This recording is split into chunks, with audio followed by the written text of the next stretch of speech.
जय हिंद, अखंड भारत, हिंदू राष्ट्र। आज हम जो है एक प्रमुख बिंदुओं पर आपका ध्यान आकृष्ट कराना चाहते हैं और यह है दिवाली। दिवाली को लेकर, क्योंकि दिवाली आज छोटी दिवाली भी मान सकते हो, कल मुख्य रूप से दिवाली हम मनाए जाएगा, लेकिन दिवाली के इस पूर्व संध्या पर हम आप तमाम सनातन धर्मियों को और जो भी सनातन धर्म के उपासक हैं, जो भी सनातन धर्म के संवाहक हैं या जो भी सनातन संस्कृति और परंपरा या उनकी मान्यताओं में विश्वास करते हैं, ऐसे तमाम हिंदू और सनातन धर्म के लोगों को मैं इस दिवाली की ढेरों शुभकामनाएं देता हूं। दीपावली या दिवाली, बचपन में कविताएं हम लोग पढ़ते थे, आजकल तो स्कूल और पाठ्य पुस्तकों में अलग अलग तरह की कविताएं हैं। सरकारी स्कूल में हमने पढ़ा था कि दीप जलाओ आज दिवाली रे, हंसी खुशी सब नाचो गाओ आज दिवाली। तो दिवाली ठीक है, आप लोगों को पता होगा। थोड़ी सी मैं 2-4 सेकेंड में आपको कुछ इनकी पौराणिक जो हमारे धर्म है कि आखिर हम दिवाली क्यों मनाते हैं। तो जब राम ने रावण पर विजय हासिल किया और जब पुनः वापस 14 वर्षों के उपरांत अयोध्या वापस लौटते हैं, तो अयोध्यावासी ने राम के आगमन पर दीपोत्सव चलाकर और उनके आगमन पर नाच गान करके पूरे के पूरे अयोध्यावासी ने पूरे अयोध्या में घी के दिए जलाए और जो है कह सकते हो कि पूरे के पूरे उत्सवों के साथ राम के आगमन की स्तुति की, प्रार्थना की और जो है खुशियों से झूम उठे। तो उन्हीं के उपलक्ष्य में उस दिन से पूरे के पूरे भारतवर्ष में जो है दीपावली का प्रारंभ हुआ और हम लोग दिए कह सकते हो जलाकर इस उत्सव को मनाते हैं, पटाखे फोड़ते हैं। दीपावली संकेत है अधर्म पर धर्म की विजय का। दीपावली संकेत देता है और संदेश देता है असत्य पे सत्य की विजय का। दीपावली यह बतलाने का, यह जताने का प्रयास करता है कि किस प्रकार चाहे निरंकुश अत्याचारी या फिर कितना ही बड़ा त्रिलोक विजयी रावण क्यों ना हो, अगर वो कुकर्म करता है तो अंतोगत्वा उसे नष्ट होना ही होगा और कोई राम पैदा लेगा जो उन्हें उनका वध करेगा। तो यह जो है ना राम के विजय के उत्सवों में, राम के आगमन के उत्सवों में मनाया गया पर्व है। इसे हम कह सकते हो दीपावली के तौर पे हम मनाते हैं। मैं पुनः एक बार सनातन धर्म के लोगों को, सनातन संस्कृति के उपासकों को इस दीपावली की ढेरों शुभकामनाएं देता हूँ। इसके साथ साथ जो है यह जो दीपावली है यह शस्त्र के प्रदर्शन का भी पर्व है।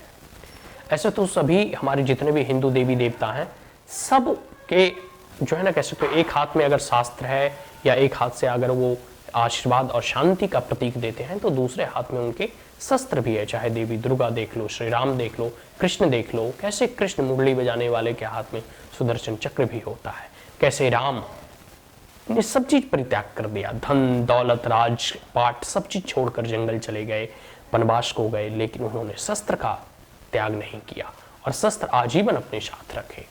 और फिर देख लो जितने भी देवी देवता हैं सबके हाथों में आपको शस्त्र जो है, महादेव को देख लो, कृष्ण को देख लो, ठीक है, मैं तो कुछ उदाहरण दे रहा हूं, ठीक है, तो आपको उनके हाथों में शस्त्र दिखाई देगा।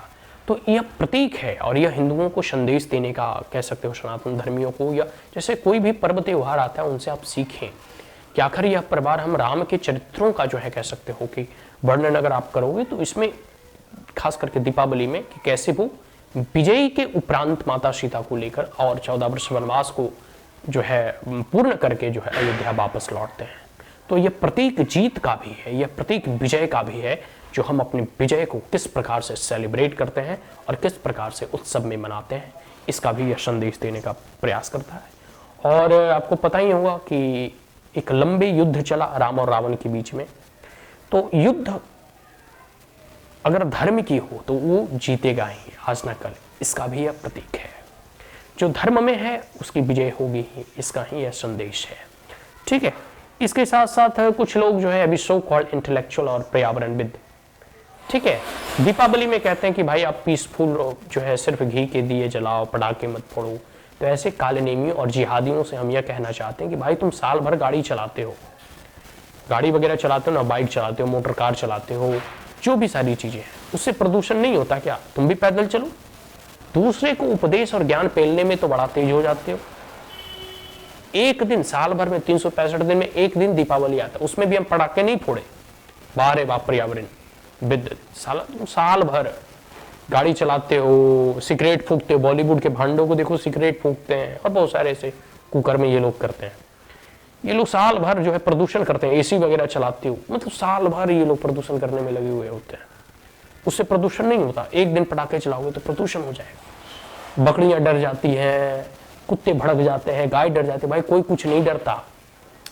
एक दिन हम पटाखे इसलिए जलाते हैं क्योंकि हम साल भर अहिंसा में विश्वास रखते हैं, लेकिन एक दिन हम हिंसक इसलिए होते हैं, अपनी शक्तियों का प्रदर्शन इसलिए करते हैं ताकि जरूरत पड़ने पर और ऐसे कोई आपातकालीन स्थिति में और युद्ध की स्थिति में हम अपने शस्त्रों का भी प्रयोग कर सके, हम में इतनी काबिलियत हो कि हम बम भी फोड़ सके, पटाखे भी फोड़ सके, हम बारूद का भी इस्तेमाल कर सके।